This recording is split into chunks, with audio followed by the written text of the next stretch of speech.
અંકલેશ્વર શહેર પોલીસના ધજા ગરવડાવતા દારૂડિયાઓનો વિડીયો ગતરોજ વાયરલ થયો હતો. ગર્લ્સ સ્કૂલના પરિસરમાં દારૂની મહેફિલ માણતા કેમેરામાં કેદ થયા હતા. અંકલેશ્વર શહેરમાં સરકારી સ્કૂલ પરિસરમાં જ દારૂની મહેફિલ ચાલતી હોવાનો વિડીયો વાયરલ થયો હતો.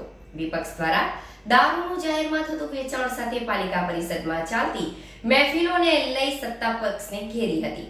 થોડા દિવસ પહેલા જ ભરૂચમાં દેશી દારૂના અડ્ડાના 35 કરતા વધુ સીસીટીવી ફૂટેજ વાયરલ થયા હતા. અંકલેશ્વર શહેરમાં પાલિકા સંચાલિત એમટીએમ ગર્લ્સ સ્કૂલમાં કેટલાક યુવાનો પાછળના ભાગે દારૂની મહેફિલ માણી રહ્યા હતા. તેનો વિડીયો વાયરલ થયો હતો. એક તરફ દારૂબંધીના કડક અમલીકરણ વચ્ચે શહેરમાં દારૂ વેચાતો હોવાની ચારી ખાતા આ વિડીયોએ પોલીસ અને પાલિકા બંને પર સવાલ ઉઠાવ્યા હતા. અંકલેશ્વર એમટીએમ ગર્લ્સ હાઈસ્કૂલમાં સિક્યુરિટી હોવા છતાં દારૂ પીવા યુવાન કેવી રીતે પ્રવેશ કર્યો તેવા સવાલ ઉઠ્યા હતા. અગાઉ મિશન સ્કૂલમાં પણ દારૂને જુગારની મહેફિલ જામતી હોવાની ફરિયાદ ઉઠી હતી. આ વચ્ચે ગતરોજ વાયરલ થયેલા વિડીયોને લઈ વિપક્ષ દ્વારા પણ સત્તાપક્ષ પર સવાલ ઉઠાવ્યા હતા.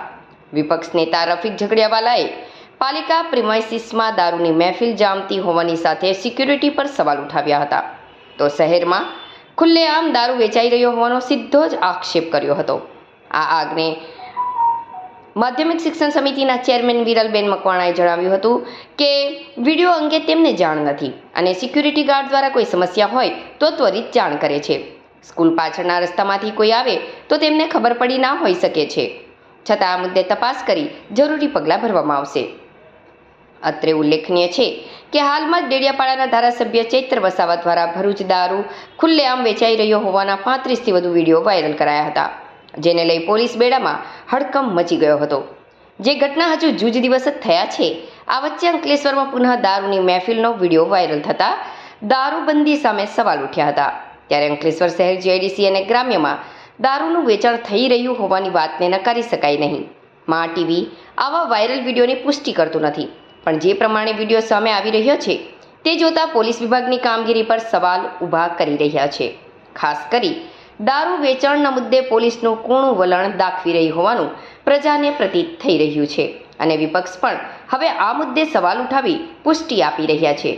ત્યારે દારૂબંધીનું અમલીકરણ અંકલેશ્વર થાય છે કે કેમ તે સામે સવાલ ઊભા થયા છે. ત્યાં સિક્યુરિટી બેસે છે અને ત્યાં એમટીએમ જીનવાલાનું જે કેમ્પસ છે ત્યાં પાછળ ગંગા જમના સોસાયટીને આવી છે, એટલે એ રસ્તો આપણે જાહેર જનતા માટે ખુલ્લો રાખ્યો છે કે કેમ્પસમાંથી જઈ શકે. પણ સિક્યુરિટી આપણી બંને સ્કૂલ જે છે એમટીએમ અને જીનવાલા એને નુકસાન જાહેર જનતા નહીં પહોંચાડે તેનું સિક્યુરિટી ધ્યાન રાખે છે. અને જ્યારે પણ કંઈક એવું લાગે કે આપણા કેમ્પસને નુકસાન પહોંચાડે છે ત્યારે સિક્યુરિટી અમને જાણ કરે છે.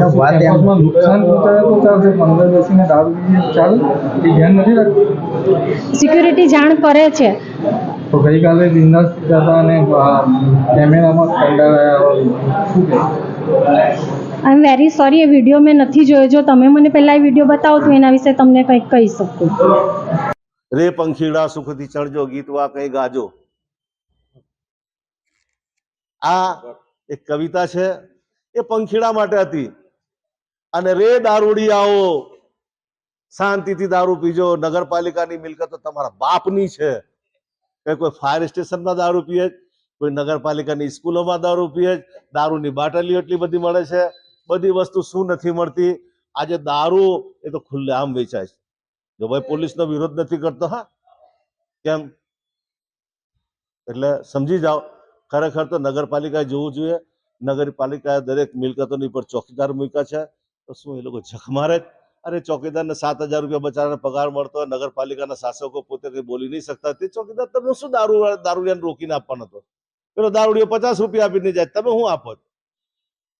આ દારૂનો વિડીયો વાયરલ થયો છે. સ્કૂલની અંદર દારૂ પીવાય. પહેલા વાયરલ થયો હતો ફાયર સ્ટેશન પર બેસીને દારૂ પીવાય, ત્યાં પાના પત્તાનો જુગાર રમાય. આ લોકોને નગરપાલિકાની મિલકતો જ દેખાય, ગુનાખોરી કરવા માટે સરકારી કચેરીઓ જ દેખાય. દારૂના બાટલા જુઓ ને કેટલા પડ્યા પમ્પિંગ સ્ટેશનોની આગળ પાછળ. અને એક આવે ક્યાંથી? બ્રાન્ડેડ લેબલના દારૂઓ. ભાઈ કેવું પડે કે રે દારૂડી આવો, સુખથી પીજો.